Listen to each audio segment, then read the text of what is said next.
Hello everyone, and welcome to the third and final game of the Pireneus local event, where we had 16 players facing off in Resilience Operation.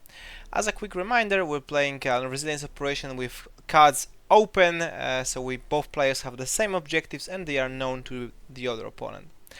Because I didn't score as many objective points as I could previously, I will be playing against military orders from the bottom of the winner bracket, and just as a reminder, I'm basically using a different phone, because if you watch the previous video you know what happened to the phone before, so we're back on schedule basically with the battle reports. Without further ado, let's just get into the list and the game itself. So I'm playing a second list that I took for the event, mainly because I wanted to play something different than the previous list. This was basically the main reason. And this would be more of a competitive version of NCA, I would say, because we're running a Squall NCO plus the Blade duo. This is a very potent duo, and it comes less than 100 points, so less than a cadre, and you get 3 extra orders on top of your duo. So this group actually has 9 orders at the most, so 9 orders with 6 slots. Crazy stuff. Squallow, I personally don't really like it. I don't really like the multi-pistol instead of a flamethrower, but I cannot deny the sheer efficiency you get out of this duo for, less than 100 points. There's basically nothing I could do, even with all of my tag hate, to deny it. So if you're looking for some competitive options in NCA, I would very much gravitate toward this option. But we're running a Bolt Core. I think Bolt Core is the other competitive option for the NCA. Bolts are actually one of the medium infantries that are very rare because they are good and they are, expensive, but you get what you're paying for. We're playing definitely the multi-sniper rifle, we're definitely playing the paramedic, plus the blocker and the engineer. Those are definitely must-have options. But because we're investing a lot in the core, we want a second gun. At the version 1.0 of this list, I had a Spitfire there, but after some thinking, I figured that if I'm going to be playing this list, I'm usually going to be playing off the back of the Squallow, so I don't really need a second active gun. So as the last second, I decided to slot in the missile launcher into this list.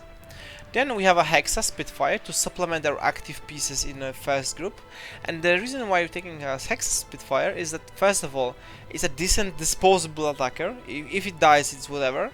It's an okay gunfighter, because BS-12 Spitfire with this is basically a bulleter level, and it's most important, it's unhackable, unlike Squallow. So this is a piece that we can use to penetrate the opponent's defenses with. Then we have the Auxilia. It's a resilience operation, it's a Fallout Observer. I had a point, why not, right? Then we're running a 1 Fusilier Lieutenant and a singular breaker rifle CSU instead of the Fusilier Decoy. And, basically we have 4 veterans in this group. 1, 2, 3, 4. So at worst we'll have 4 orders. We have 3 command tokens, so at worst we'll be running 7 orders in this group. And this group, the other group, will have at the very least 3 orders for Squallow. So the loss of Lieutenant is not the end of the world in this list, and we really need something that can move through the midfield and take out the repeaters and basically be a sacrificial pawn. The Auxilia cannot do that because the Auxilia is hackable, so that's why we're running CSU. It's just 2 unhackable pieces, unhackable and unhackable. Both of those are disposable, and they can open up the way for a Squallow to advance into the midfield and do the magic with the tag. Rest of the list is filler. 3 Fugazis, Tech B because 1 more Gizmo kit, and as aforementioned Auxilia, because I don't think you can run NCA without an Auxilia. And we're playing against a fun variation of military orders. My opponent also decided to go for a fun route than Yaroslav, basically. He's more of a fun player than a competitive player, but he can pull some weight if he puts his mind to it, let's just say it like this. We have an Evo Hacker just to put the fire dust on our fire team, and we have a very big fire team Crusade link, with 2 fire team HMGs, a Spitfire and a Spitfire. Everything in one fire team. It lives or dies by the fire team. There is no boarding shotguns, no anything. Just straight through the enemy, BS-17 to carry the day. 0 options for anti-armor, whatever. The first one is there to provide some hacking, and then guns, runs, guns. plus 2 Pathfinder remotes just to have some specialists, and Robin Hook because, well, she's a repeater for the first, and if you're taking the first, then why not take the repeater, and Fugazi to round out the list. This is all in on the Crusader link and all in on the fun. I win the Lieutenant role, and I again decide to go second because we're playing with King of the Hill, so control the middle. We're playing again with the beacons, so steal the beacons. If I remember, they would be like somewhere here. And the third objective was kill enemy stuff, or like, or sorry, put the beepers on. So again, 3 objectives they want to go second for. And I know that the Crusader link is actually not that good at alpha striking, because it has 0 tactical awarenesses, no NCOs, and I knew that this is a Crusader link because Joan, willpower 15, it's very telegraphing that this is a Crusader fighting. So, my opponent puts entire fire team in the middle, behind this building. We're actually also playing a close quarter battle environment, so the maximum range is 32 inches, which very much benefits the Crusader fire team, because again, HMG cannot be outranged with this particular condition. Then we have a Pathfinder remote here, Pathfinder remote here, Fugazi here, the Evo hacker located here, and then the fire team of the Crusader is located there. The Robin Hook will be deployed on this side, ready to sneak up onto my unsuspecting things. Curator is located here, ready to supplement the fire team.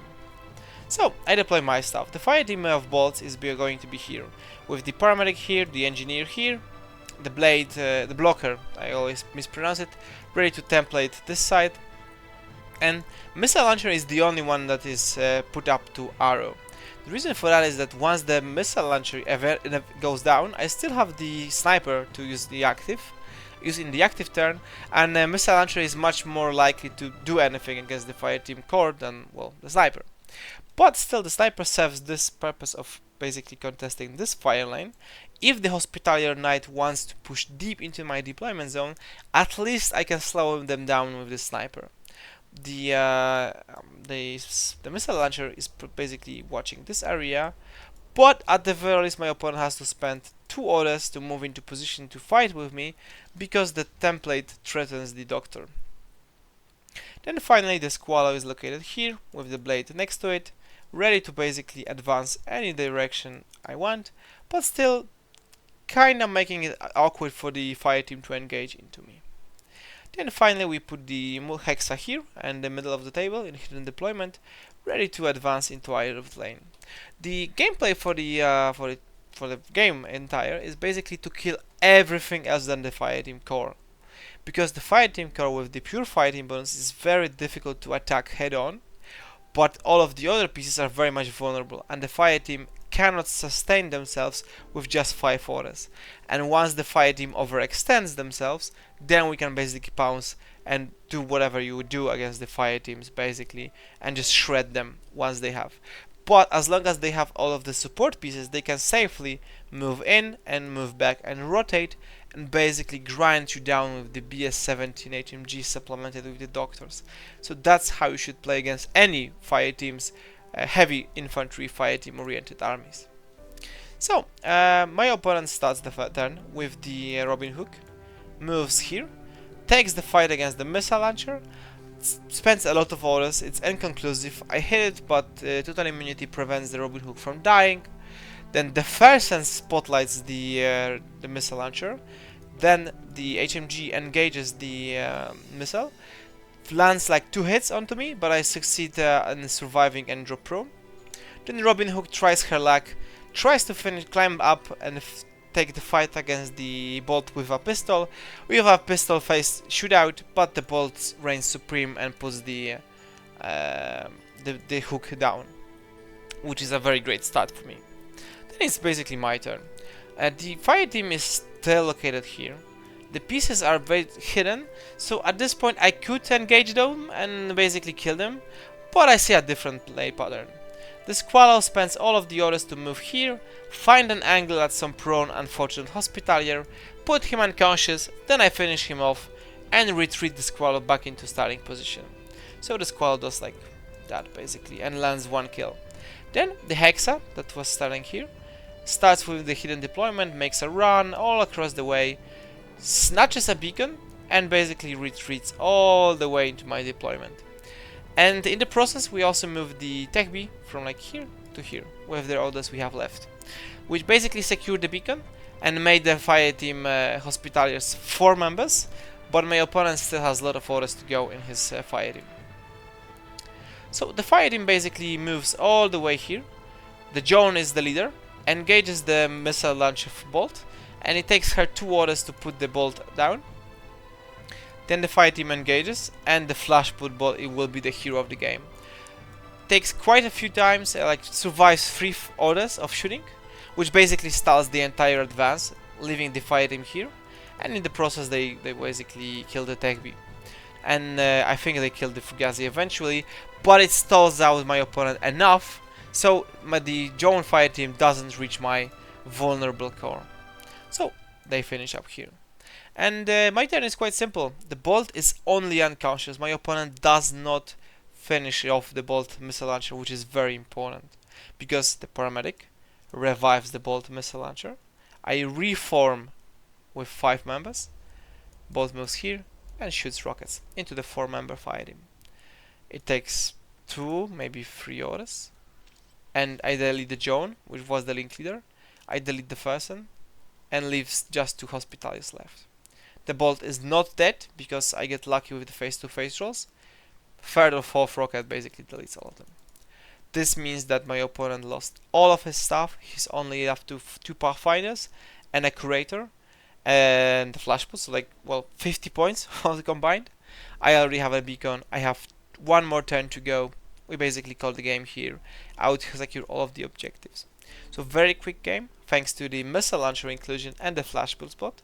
And really 2 mistakes my opponent did. Well, outside of the first one, which was kind of bad.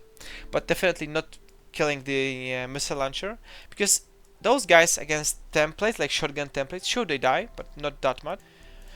Sure, they eventually will go down to shotgun or nanopulsars, but they will take a lot of orders and maybe get some few kills. But with the missile launcher, that's quite easy. That's mistake number 1. Mistake number 2 was, well, leaving them here in the first place.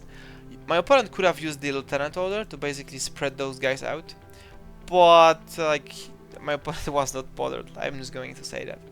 Anyways, quick game to finish up the event. In the end result for the tournament, so the final results was me at 2nd. Because my wins were low scoring, Persian basically outpointed me, so congratulations to Persian. And yeah, Sharanka, so my opponent from the first game, was here in the end. Then the Yaroslav game 3, and then Michael ended up here. So those are all 3 games. Thanks very much for your for all of the watching.